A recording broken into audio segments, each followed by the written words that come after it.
Good afternoon, everyone. It's so good to see people in person, and I know that many of you we have not met in person, but we have met virtually, and some we haven't met at all. But welcome to this session. I'm Jana Weiss. I am an employee at CPE, retired provost, and my job at CPE primarily is leading the Kentucky graduate profile out of the area of academic success or academic excellence and student success. So I'm delighted to welcome you here today and to talk about what to expect over the next 2 days. So I do have a script here so that we don't miss a beat and that you know what's going on. So the Transparency in Learning and Teaching TILT project aims to advance equitable teaching and learning practices that reduce systemic inequities in higher education through two main activities. First, promoting students' conscious understanding of how they learn and the relevance of their learning. And second, enabling teachers to share and promptly benefit from the data about students' learning by coordinating their efforts across disciplines, institutions, and countries. So Lily mentioned the impact exchange earlier. If you haven't done so already, please go to the Impact Exchange either by scanning the QR code on the back of your name tag or entering this web address, tinyurl.com/2023 Kentucky Summit. You'll want to sign in through your Google or LinkedIn account so that you can fully engage and interact through the platform. You have access to explore the session resources for each pathway, so you can hear what other groups are working on as well. Click on the Complete the Path resource to see our presenters' bio and presentation slides. Inside our Complete the Path resource page, you can ask a question or share something at the bottom of the page. So summit participants will be able to view and respond to your post. Well, now it's really my pleasure to introduce our speaker, who I have become very fond of. I knew about her before meeting her. I'm pleased to introduce Dr. Mary Ann Winkelmes, founder, director, and principal investigator of TILT Higher Education Project. TILT promotes direct conversation between teachers and students about methods of teaching and learning and helps faculty to understand and educate education practices grounded in evidence about students' learning shared across institutions and countries. The impact of this project on students' learning and persistence in college has been the focus of Dr. Winkelmes' publications in National Teaching and Learning, the Project Information Literacy, the National Education Association of Higher Education Advocate, AAC&U's Liberal Education and Peer Review. Her work to improve higher education, learning, and teaching, especially for historically underserved students, has been recognized nationally by the Chronicle of Higher Education and the Professional Development Network Robert J. Mingus Award for Outstanding Research in Education Development. She has held senior leadership roles in the campus teaching centers at Harvard University, the University of Chicago, the University of Illinois, the University of Nevada, Las Vegas, and Brandeis University. She's offered instruction as a member of history and art history departments at most of these institutions. She's consulted and provided professional development programming for faculty through the Lilly Endowment's higher education grant making and teacher training programs, and for teaching centers in the U.S. and abroad. She served as a senior fellow for Association of American Colleges and Universities and an executive board member of Nevada Humanities and an elected member of the board of directors of the Professional Development Network in Higher Education and chair of its research committee. Dr. Winkelmes has provided hundreds of keynote addresses and invited workshops for faculty and staff in colleges, universities, and business institutions in the U.S. and abroad. And I might mention she has presented to the Kentucky Graduate Profile as well. She advocates her view that research, teaching, and learning are best practices as a unified enterprise that benefits students and society in the book and the Illinois Sampler, Teaching and Research on the Prairie. She has also published book chapters and peer review articles on college teaching and learning, on the history of art and architecture in Renaissance Italy and the Benedictine church design and decoration, acoustics, and religious architecture. She's received numerous teaching awards as well as grants for her arts historical research from the National Endowment for Humanities, Crest, Delmas, and Mellon Foundations. She holds a PhD from Harvard and also a degree from Yale.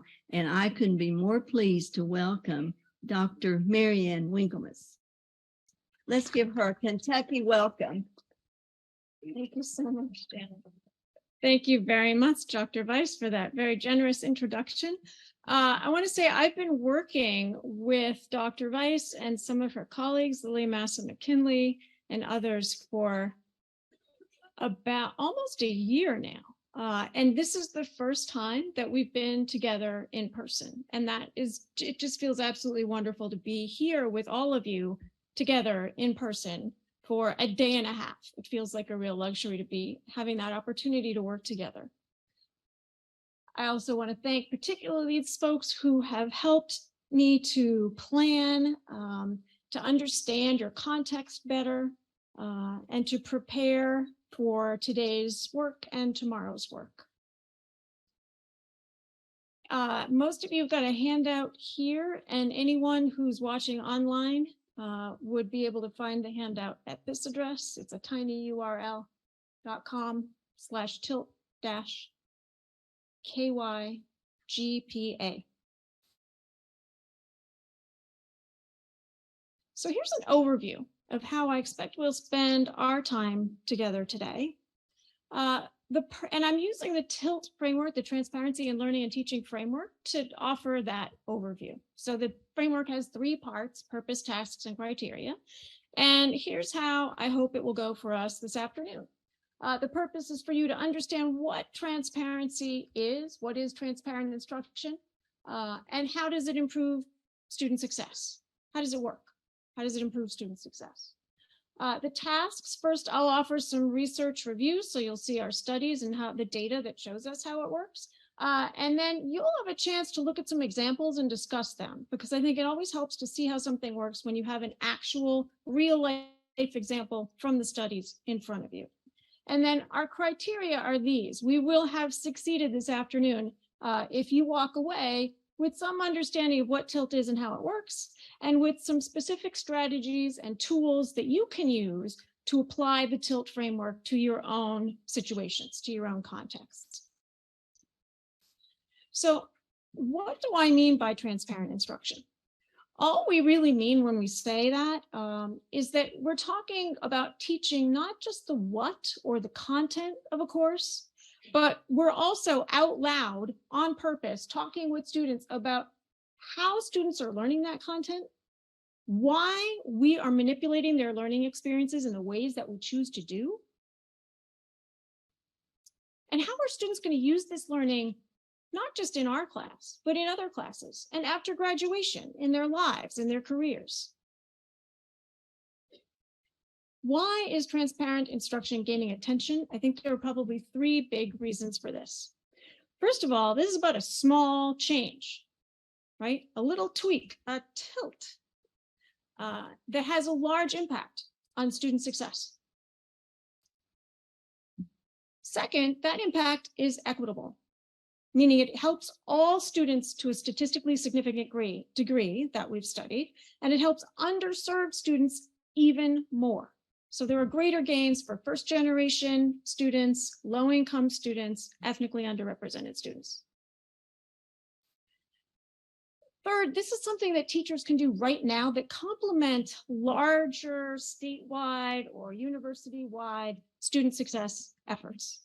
This is something that you can do right now, starting today, starting tomorrow, that will complement larger things like targeted advising, intrusive advising, targeted mental health services, targeted scholarship, right? And those kinds of investments. those things don't feel like necessarily part of a faculty member's life in the day-to-day, but this is something you can do that will connect with and complement those efforts. And finally, this is something that applies across many levels of higher education, from a single classroom to a course, a department, a program, an institution, a state network, or a national network. And tomorrow we'll spend some serious time thinking about how it works across those many levels. Why would you want TILT? Well, first of all, and we heard Dr. Aaron Thompson talking a lot about this morning, we have an equity issue in higher education. More students than ever before may be getting to college, but once they get there, they don't experience anything like an equitable educational experience. Right? We know that low income, ethnically underrepresented, and first generation students are half as likely to graduate in 4 years as their white and Asian peers. That's according to US Department of Education statistics right now. And that population of students that's half as likely to graduate in 4 years, that happens to be the new incoming majority student population in this country. So we are inside of an unsustainable system if the majority of students can't graduate in 4 years at the same rate as the white and Asian students in that mix. That is not sustainable. It's not fair. It's not just. It's not equitable. Some of the reasons for that are things that you might have experienced yourselves as students, right? For one, a gatekeeper approach, right? That's a kind of mentality that says, and I'll use my own discipline as an example. A gatekeeper mentality might go like this. It is my job to teach you about the history of Italian Renaissance art and architecture. It is your job to learn it. If you don't understand how to learn the history of Italian Renaissance religious art and architecture, then don't study it. Go study something else. That is your classic gatekeeper approach, right? Is this horrific Darwinian weeding out, right? That doesn't work with the new majority student. Not only is it unjust, unfair, not transparent, inequitable, it's also not sustainable in higher education. It cannot continue to work. High achievement in high school is another issue that becomes not an asset, but sometimes a real challenge once students get to college. And I can see your head shaking about that. Yeah, because the strategies that students work that succeed in college, in high school, they work kind of equally across all disciplines. Once you get to college, each discipline has its own methods, its own vocabulary, terminology, approaches, measures, tools. So the same strategies that worked in high school pretty well across all disciplines don't work that way anymore, right? Let me give you an example. If I tell one of my students to analyze a 15th century wooden polychromed or painted sculpture of a Madonna and Child from, let's say, Mantua in Italy. I'm using this word analyze, and I need something very specific. There's a kind of formal art historical analysis that we use to do that.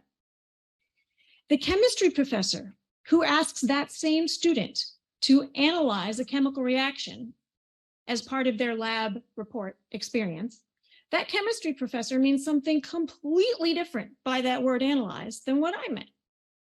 And if you're a student and you've never done an art history analysis before, or you've never done a chemical analysis before, how on earth are you going to know what that word means, analyze? How are you going to know how to do that? Right? And we also know that the well-prepared novice thinker, which we often see sometimes coming out of high schools, or someone that we've trained in one of our introductory level courses, that novice thinker doesn't yet know how to think like an expert in the discipline. They might be extraordinarily intelligent, but just be lacking a particular disciplinary code that's not really written out. It's sort of mysterious, but they're supposed to somehow, through osmosis, just get it, right? So these are some of the reasons why we have this equity crisis in higher education. And for you in particular, these are some of the reasons that I think TILT would be helpful. So I surveyed a group of faculty from this consortium earlier, actually late last year, and asked sort of what are some of the key challenges that your students face, barriers to their successful completion of academic work in your courses. And here's what you said. Issues around preparation, issues around motivation. Note, these are not lack of effort. They are not apathy, right? And then finally, time management. And from the keynote sessions this afternoon, you heard about those kinds of themes coming up. These are big issues across the state.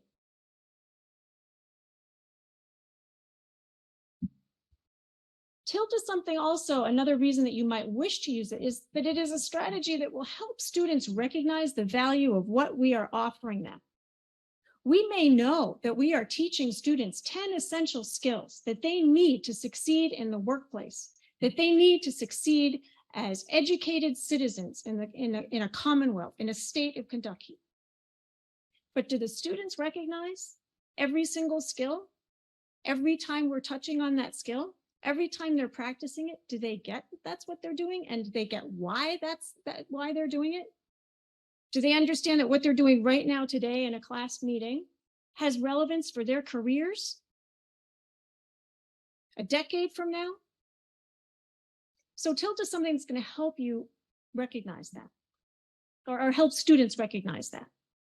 And I'm showing you some national statistics from Strata surveys about the sort of frightening statistics about how much graduates of college think these skills are valuable to them, right? But the good news is that when students know they're gaining those skills, that bottom statistic, they tend to think that their education was very valuable. So Tilt is going to help you, help your students recognize and internalize these skills that we're offering them. Of these skills, we've surveyed with our employer surveys around the country of what are the top skills that employers look for.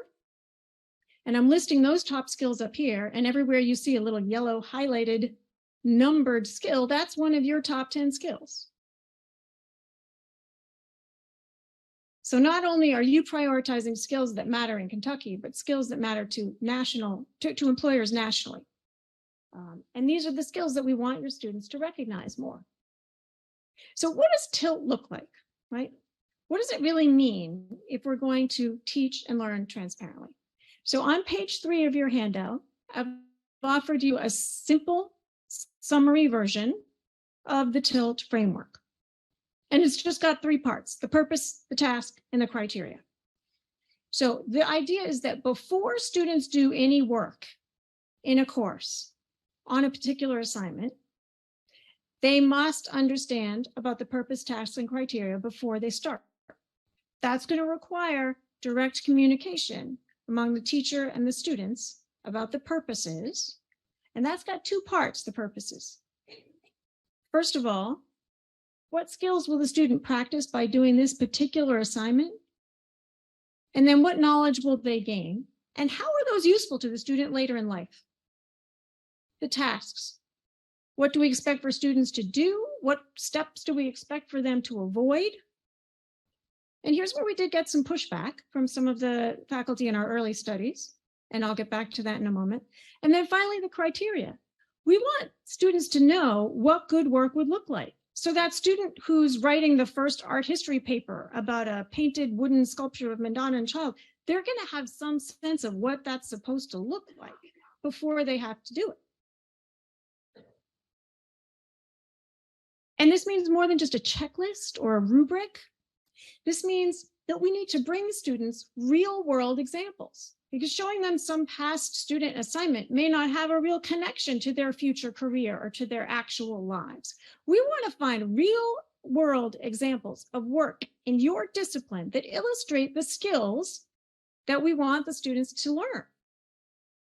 So that means for teachers, going out and finding, let's say it's an engineering course, you want to find photographs of a local construction project, for example. Or if it's a journalism course, find a newspaper article or find a blog post or something that you could analyze with students so that they can show you, oh, I see where this skill is happening in this real world example of work. I know now, I understand how that looks, and I understand a couple of different examples of how it looks. So I have a sense of how I could do it now. Now, why would you want to provide students with several examples instead of just one? Why is one example not enough? If I asked you to give me a written and formal analysis of a polychrome sculpture of Madonna and Child from the 15th century, and you had no idea what that looked like, and I gave you one example, what would you do? You would copy that example. It's like I threw you a light preserver. What are you going to do? Look for a different one? Yeah. You are going to, it's almost like encouraging plagiarism when you give students one example of some unfamiliar, frightening thing to do that is going to count for a big percentage of their grade. So we need to bring students multiple examples of what these skills look like in the world, in the real work world. So that's it. That's the framework. And so now I took a stab at looking through the 60-some page Kentucky Graduate Profile Academy report to get a sense of if could we tilt the Graduate Profile Academy, and what would that look like if we did? And we'll come back to this again more tomorrow when we're working together in the school teams. But I just wanted to give you a look at that. I'll give you a minute, because I think you can take purpose, task, criteria and apply that in one image, which is important not just for us to kind of make sure we're all on the same page, but it's also an important way to communicate the value of a degree, not just to students, but to their families and to employers and to members of the community who support the public education system, to government funders who support the public education system. This kind of simple purpose, task, criteria communication can be very valuable. Even though it's pretty simple, it has a great value. So how do we know TILT works? I want to show you 3 research studies that we've undertaken so that you can see, okay, yes, it seems to make sense, but I want to be convinced more. Prove it. Show me that this actually works, right? It's a small lift that we're asking for people to do to tilt something. But it took us literally like 10 years of gathering data so that we would have the ability to say, it's a small lift, look how it works. Now, please give it a try. So I want to spend just a little time showing you this data. The first study comes from a national study done at minority serving institutions around the country with the Association of American Colleges and Universities. The second study is from the University of Nevada, Las Vegas, which in the years we studied had the most diverse undergraduate student population in the country. And the third study was a set of a consortium of 26 community colleges in the state of Washington. So what we asked teachers to do in all of these studies was pretty simple. We said, and in the first study, we even had a control group and an intervention group. So in that first national study, we said, okay, we've got teachers who are teaching 2 sections of the same course in the same semester. In one of those sections, will you please just teach all the same assignments the same way you ever taught them? And in the other section, would you please just pull out 2 assignments and tilt them a little bit? Just 2 assignments, because honestly, we wanted to see how little can you change and have a large impact on student success. Because if it's a little ask, if it's a small lift, people are much more likely to give it a try. So we asked them to tilt 2 assignments in one course, and we asked them to do it in their own way, at their own discretion, because we recognize that you can't force instructors or colleagues at a university in any way to do something all the same way. It's not a realistic test. So we said, in your own way, at your own discretion, please communicate with students about 3 aspects of the work before they do that work on just 2 assignments. And those 3 aspects, as you know now, are purpose, task, and criteria. All of those teachers got more or less the same preparation a 2-hour training period. Some of them then later met in communities of practice. Some of them ran surveys and received reports and went on to publish about it. So here's what happened in all 3 of those studies. What we saw was significant learning gains for all the students across the board in 3 main areas. Academic confidence increased, sense of belonging in college increased, and students' metacognitive awareness of the skills they were gaining also increased. Now, I can tell you that not according to our research, but other researchers long before us have identified these as predictors of student success. So if you look on the bibliography, which is the flip side of the first page of your handout, you could look at the Science Magazine article by Walton and Cohn, or you could look at the publication by Hausman and Ye, and you can see other people have demonstrated that those are success predictors for students.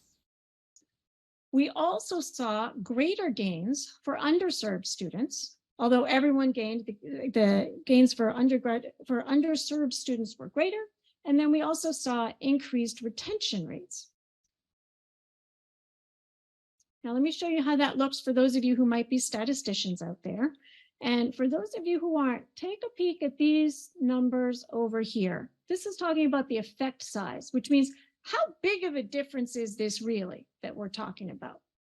And in terms of students' metacognitive awareness of the skills they're gaining, their sense of belonging, and their confidence, you can see that between the group that didn't receive the tilting, which is the gray bars, the top bars, and then those who did, the red bars on the bottom, you can see that there were pretty significant differences, right? So in this kind of a magnitude of effect scale, we're looking at a scale that goes from something like 2.25 at the bottom, which is low but statistically significant and publishable. 0.5 in the middle, 0.8 at the top. 0.8 is large. 0.5 is medium, 0.25 is small. So we had between small and medium gains for all the students in the study.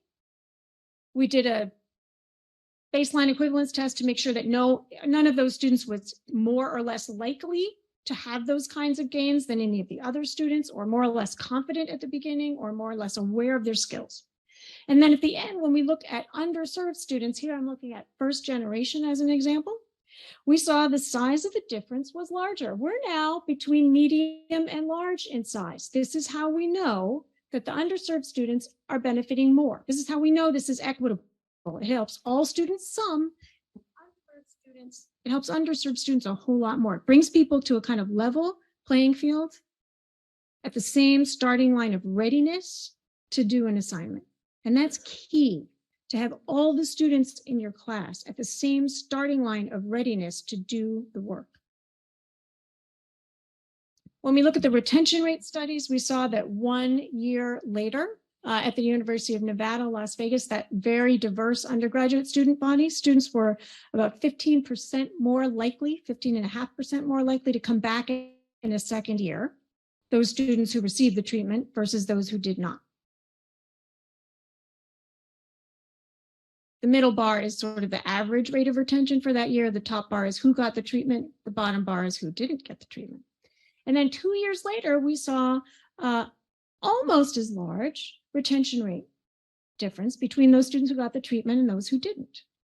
2 years later, so this is students in their junior year of college who had 2 tilted assignments in one course in their first year.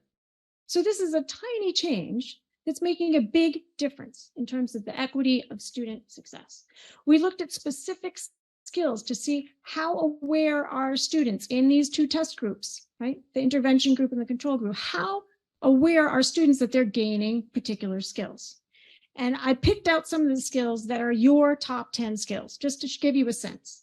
So we can see that we're now talking about really large differences, right? These are large effect size differences. 0.8 is the top of the scale. These are really large differences where students who are getting the treatment are much more aware that they're improving their written communication skills.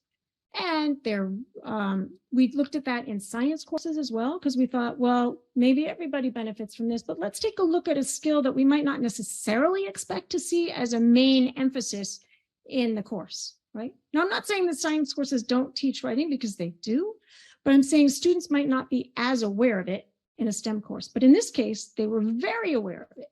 Huge difference. And then again, here's another skill, collaborating with others. That's an important skill for employers, and it's an important skill for you. It's your number 8 of your 10 skills. Now I want to just touch on the Washington State 2-year public schools. We worked with 26 schools across the state. We saw very similar examples that we're now writing up for publication, but we know that we can say transparency predicted increases in skill development, confidence, and belonging for the community college students in the state of Washington as well. Because we thought it was important to test not just minority students, not just students at MSIs, not just students who were diverse in general, but to test people in a 2-year school context as well as 4-year and research university. So across all these contexts, again, this is what we did, right? We just asked teachers to do this twice. Tilt 2 assignments in your course, so that you're communicating with students up front before they do the work about purposes, tasks, and criteria. And you saw the results that we got. So now I just want to pause for a minute before we look at examples to see if there's any questions sort of about that data. I don't know if we have education researchers out here in the mix, if we have statisticians. If we do, we're taking anyone who's interested in joining the TILT research team. We'd love to have you. We've got a lot of data we need to write up. But any thoughts or questions about this? Yeah.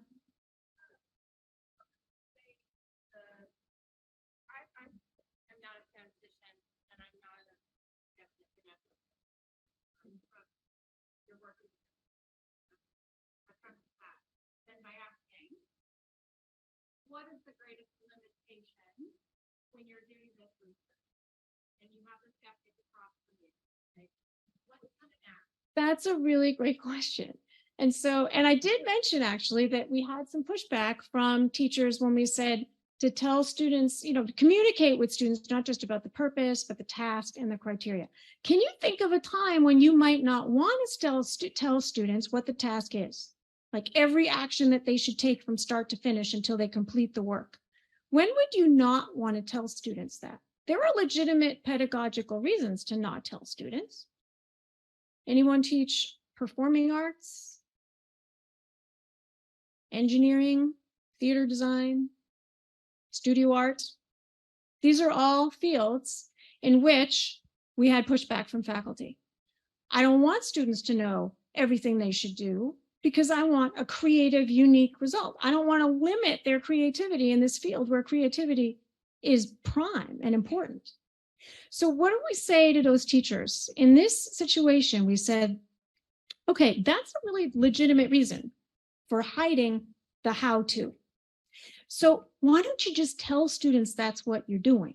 Be transparent about the fact that you are hiding it, right? Say, the purpose of this assignment is for you to struggle and feel confused while you invent your own approach to the question, right? And that may sound a little funny at first, but in fact, we think that is what helped to preserve the sense of confidence.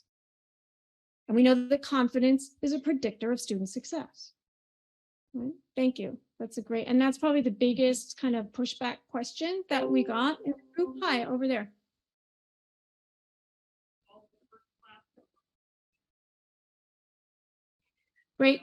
Great question, which is about in-person classes versus online classes. So we looked at this in 3 contexts, like face-to-face classes, online classes, and blended classes that combine the 2. And we have yet to parse through all that data. So if anyone's interested in helping us process and publish that, just let me know. My email address happens to be on every page of the handout, just saying. Any other thoughts or questions about this? Like reasons why, hang on, I don't know if I buy in. I don't know if I really want to try this. Any doubts? Yeah.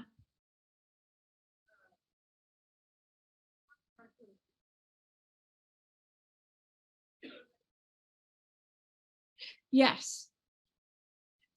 So students, we asked students in an online survey, we asked them questions. There were questions that were about skill development. There were questions about confidence and questions about sense of belonging. And we asked them pre, and then we asked them post. And that's how we determined change in their awareness of their skill development. Yeah. And change in confidence and change in belonging. There's a lot more I could say about that, but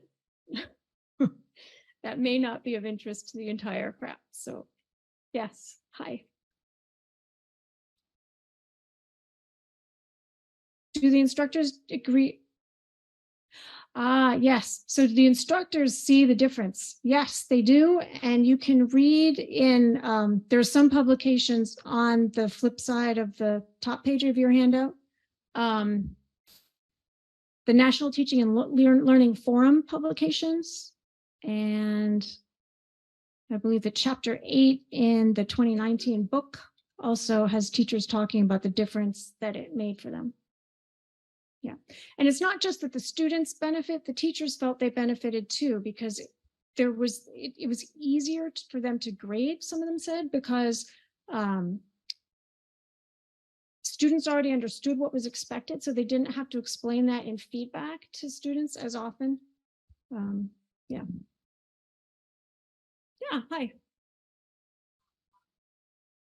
Okay. Don't worry.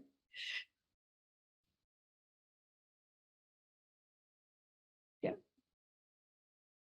So this is a really interesting question because this will have a snowballing effect. Once you do this twice, you will see that these instructors then the subsequent year, the subsequent time they taught the course, they'll do it to more assignments. They'll do it, sometimes they'll work up to doing it for the whole course. They'll do it for in-class activities, right? So it does grow. And what we asked for was pretty small on purpose. And we did get to a point where it got a little messy when people felt like they had an ethical dilemma because they saw the good things that were happening in the tilted section and they didn't want to hold it back from the section that was supposed to be the control group. So that's why that is now labeled as the less transparent group, because they confessed that like they sometimes leaked a little transparency to the control group as well. So like, yeah.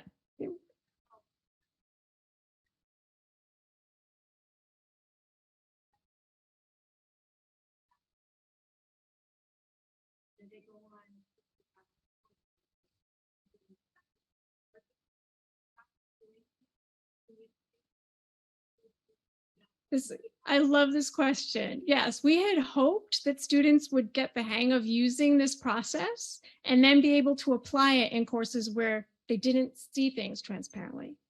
And we then developed page 3 on purpose. That's like the student version of the template. And we brought it to new student orientation at the University of Nevada, Las Vegas, so that students coming in would know that they had a right to ask these questions. And that's why the little footnotes and factoids are at the bottom of the page. So if they bring it to a professor, the professor can see this is legitimate research. This is a good question, right? This is not sort of excessively demanding. And by the time 5 years had passed, we could not find a clean control group at that university, which to me was a huge success, right?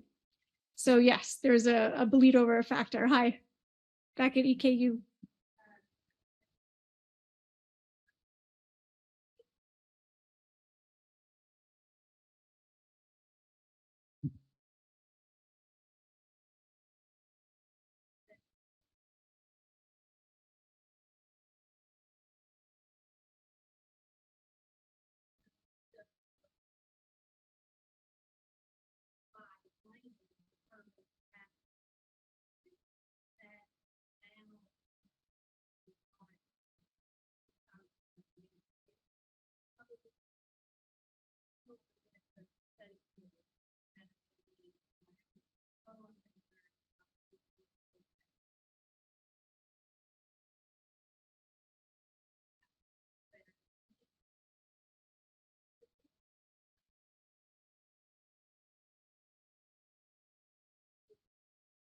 Right.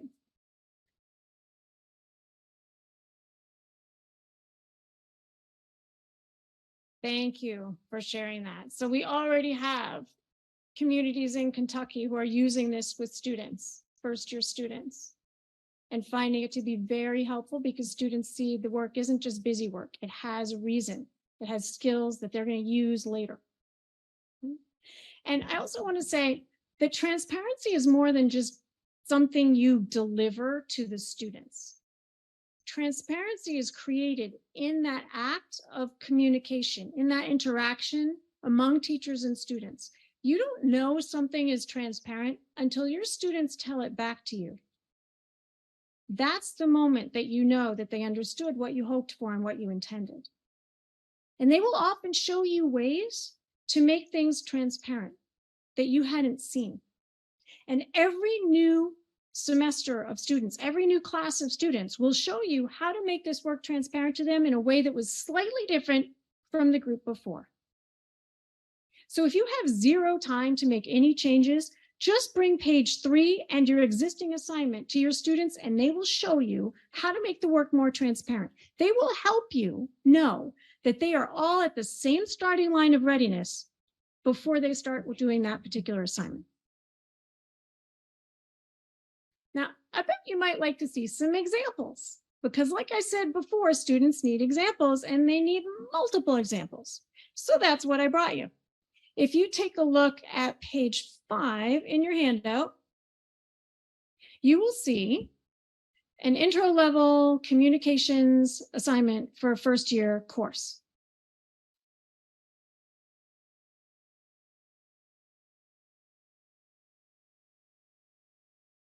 And if you've looked at, if you've seen this assignment before and you're bored with it, then you can look at the algebra example that comes next on page 7.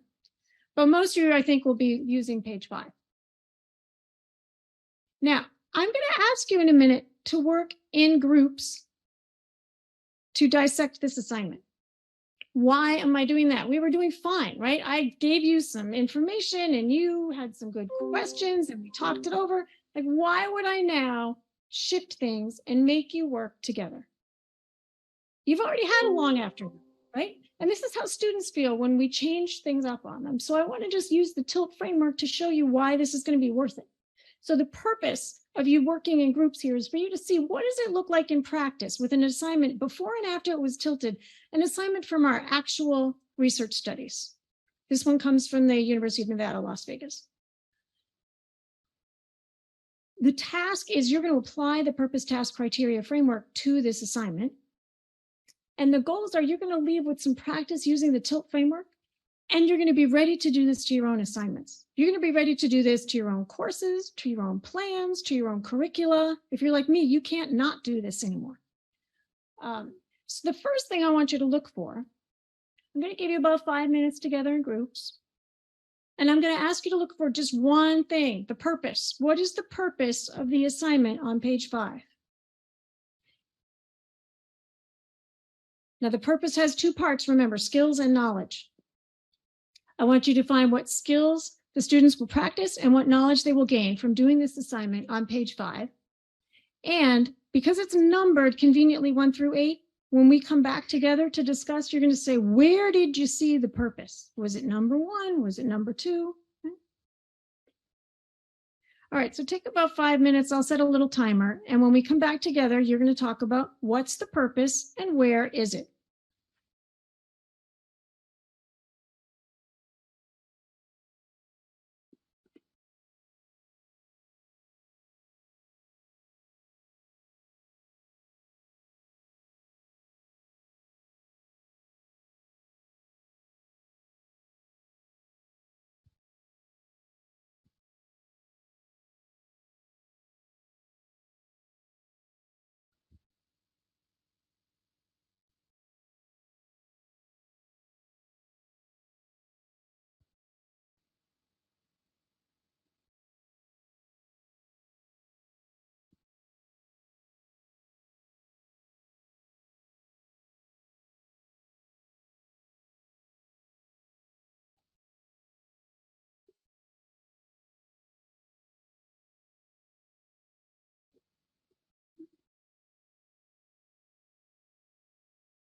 When you feel like your group found it, will you just give me a little wave?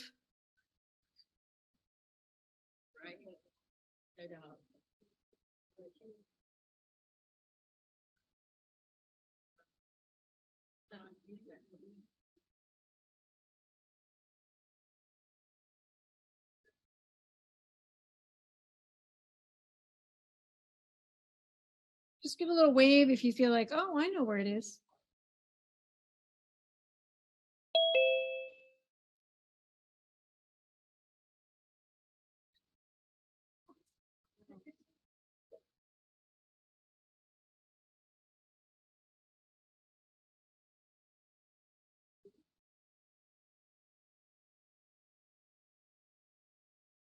One more minute.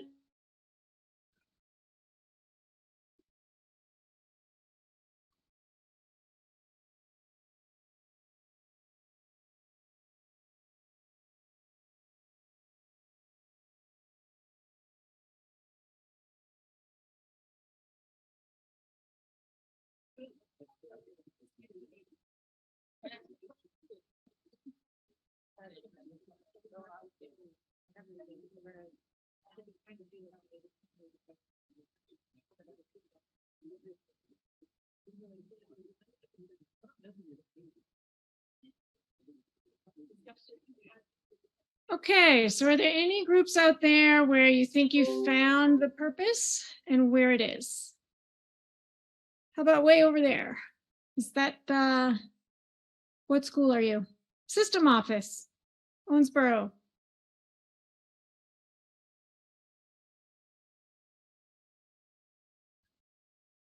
Why don't you tell me one place where you saw the purpose? Thank you. Number 4. Okay. And which piece of number 4?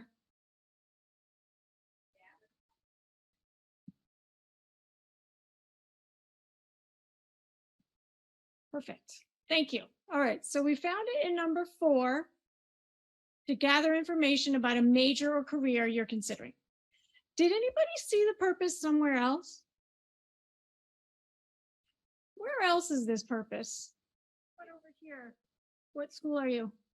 Gateway. Okay, Gateway. Where did you see the purpose?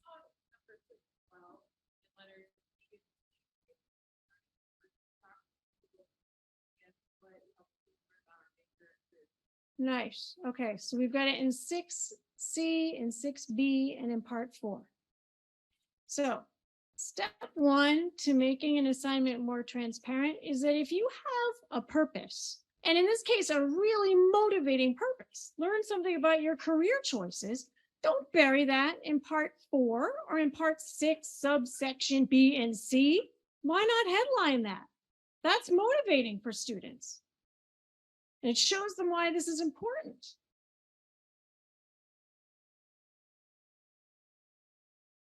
Now, did you notice skills that the student will be practicing?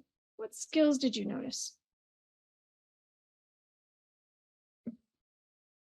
What skills does the student really have to do to get this assignment completed?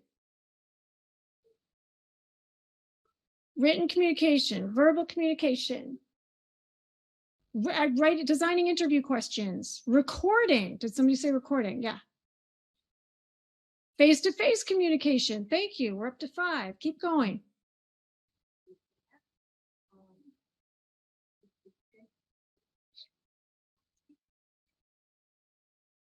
Right. So scheduling an appointment and changing and adapting to that appointment.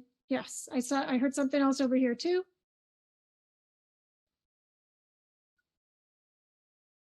Yeah, so sort of analyzing it, distilling it, synthesizing it, applying it, Thank you. What other skills does the student use here?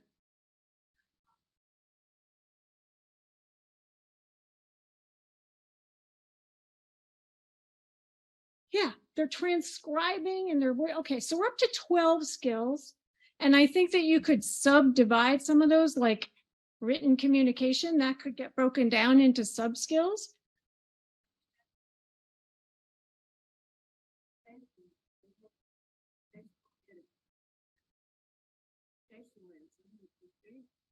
Yeah, so they need to know what is the professional etiquette for that particular career, that particular field. So we could keep going. That's 13 skills. We could go on to more skills, but I want to ask you this. I happen to know that the teaching team did not intend students in a first semester communications course to simultaneously hold in their minds a metacognitive focus on their own skill development of 14 skills all at the same time, because that's not possible. So they actually had a couple of top skills in mind. Now I want to ask you,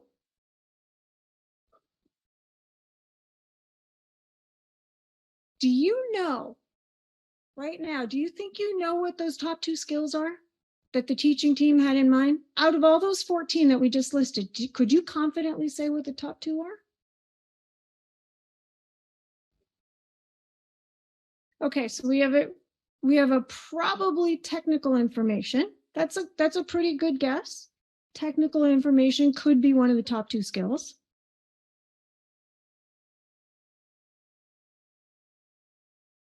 How many people feel in this room like, oh, I am sure I know what it is? One person? What do you feel sure about? Okay, so communication probably is one of the top ones. Yeah. That's a good bet. I like that. So we got communication, we got technical skills, right? Okay. Now I want to ask you, who among you feels 100% certain? Who among you feels 80% certain? Actually, who among you feels 60 to 100% certain that you know what the top 2 skills are? If you're 60 to 100% certain.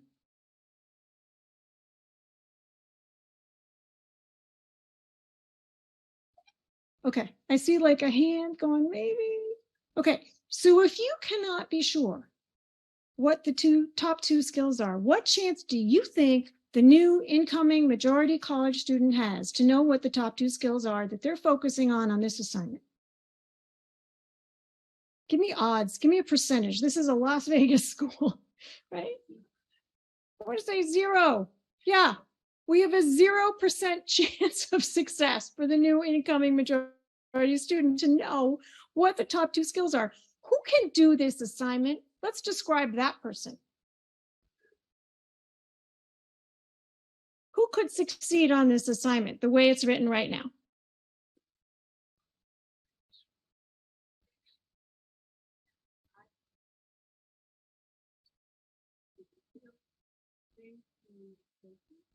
Yeah, very few first-year students, very few incoming majority students. Who could succeed on this? High achieving, highly motivated, let's say more. An upper level student, so someone who's already taken a communications course. Yeah, who else could succeed? A student who is willing, bold enough to go to office hours and ask for clarification. And student who has professional parents who could show them what this is supposed to look like. Or a student who doesn't have that, but has the boldness to go get some further clarification, and they have the time to go get that clarification during the moment that the teacher has office hours because they don't have a job, because they have enough money to pay for college, and they don't have any sports or any extracurriculars that conflict with that teacher's office hours. The student is their first language is English, probably is another criterion for the student who could really succeed at this. Do you see how, as we describe this student, we get to a smaller and smaller population of the students who could actually succeed on this assignment? That's because this version of the assignment, as the teaching team discovered, was not transparent. It was not equitable. It was not fair. It privileged the already overly privileged students who didn't need it. And it worked against the success of the new majority student. The teaching team was really disappointed with the results they saw in these assignments, and so they redesigned the assignment. They tilted it to make it more transparent, more relevant, more accessible. And you can see the revised version on the flip side on page 6.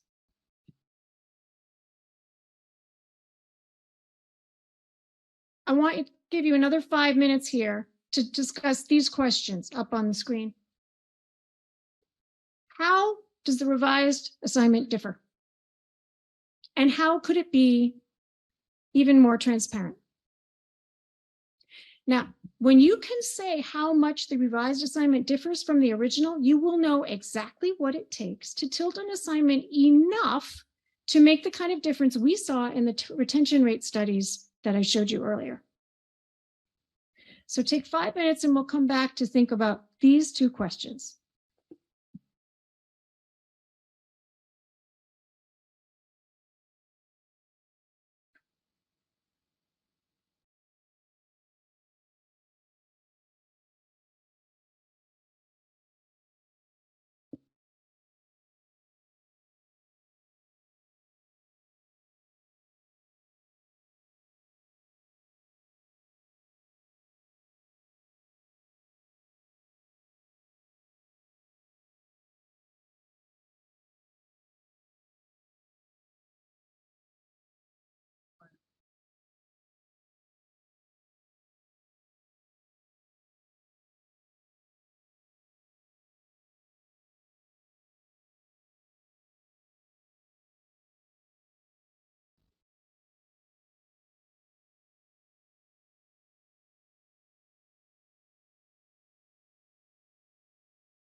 Give me a wave when you're ready to say, what did it take to tilt?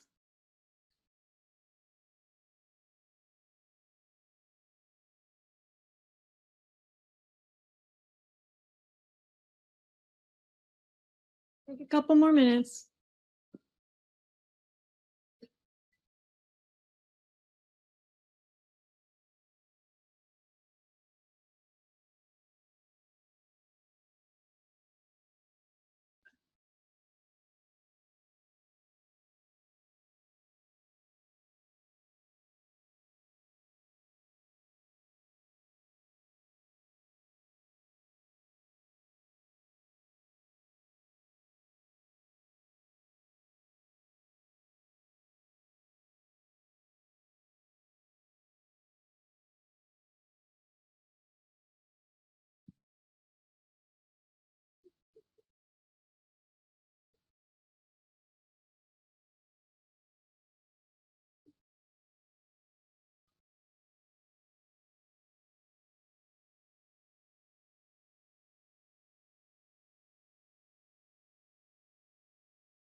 Okay, so let's talk about how the revised version is different.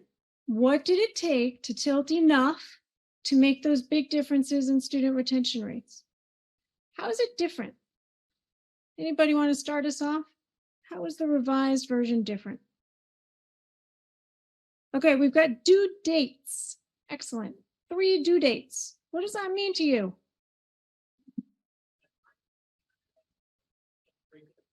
Yeah, they're breaking it apart because you can't focus on 14 skills at once, but you could maybe focus on a few at once. So you do it as 3 assignments. It's not one assignment, it's too huge, right? So the teaching team has divided this now into several assignments with discrete skill sets that students focus on. What else is different about it? Yeah, we got a big headline that says purpose. Now, this doesn't mean that all of your assignments have to say purpose at the top. A lot of our teachers started with the task, right? It just, as long as the information is there, findable, and it's labeled, and it's transparent, it's clear. Everybody gets to know what it is. Yeah.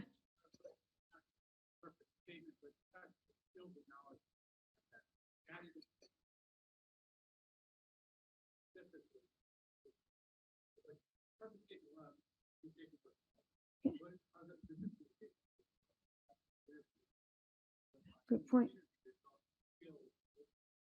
Yeah, so the skills, thank you. Yeah, it's not just about the knowledge of learning something about your career, but these skills are very specifically identified so students know what it is they're gaining in a particular moment. And if this is the summary of the 3 assignments, then each one of those 3 would have very targeted skill sets that students would be thinking about while they're practicing them.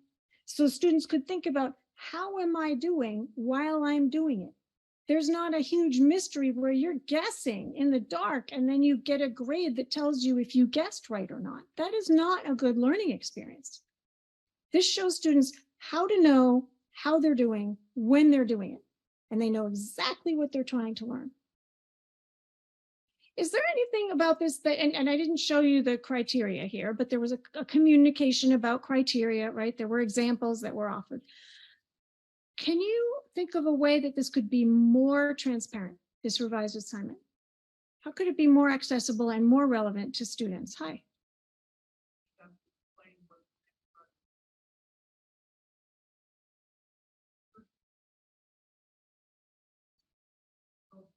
Yeah. Yeah. So why not use vocabulary that everybody can understand? Right? That's a really helpful point. Thank you. Not everybody knows what transcription is. Does transcription even need to be part of this? Yeah, hi. Nice. Yeah.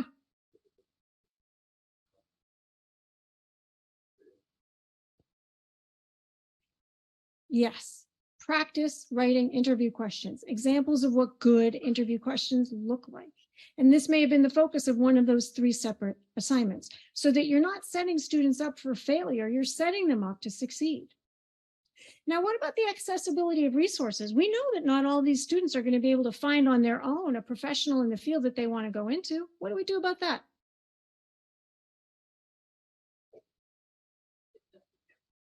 Thank you. A panel is a brilliant idea. Yes. You could bring those experts to the place where you know students have arranged their whole lives around to be in that place at that time. That's where the resources should be. They shouldn't be something that the students go off and find on their own time in some magical extra time.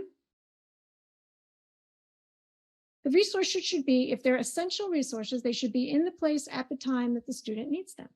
And by having a panel, you can set students up for success. And they could maybe interview these in a group. They could have designed some questions and they could be interviewing their professional. So you've already found some ways to make the already transparent enough assignment even more accessible, more relevant, more transparent. That means you're able to do this better than good enough to get the results that we saw. You're able to do this right now And if you don't have time, your students can do it with you. Just if you just show them page 3. Now you've got in the back of your handout, starting on page 9, some teachers' tools, but I really think the most valuable tool in here is page 3, where the students help you in that communication. Because what's transparent for this term's students won't be transparent for next term's students because they're different people. We need the students to help us.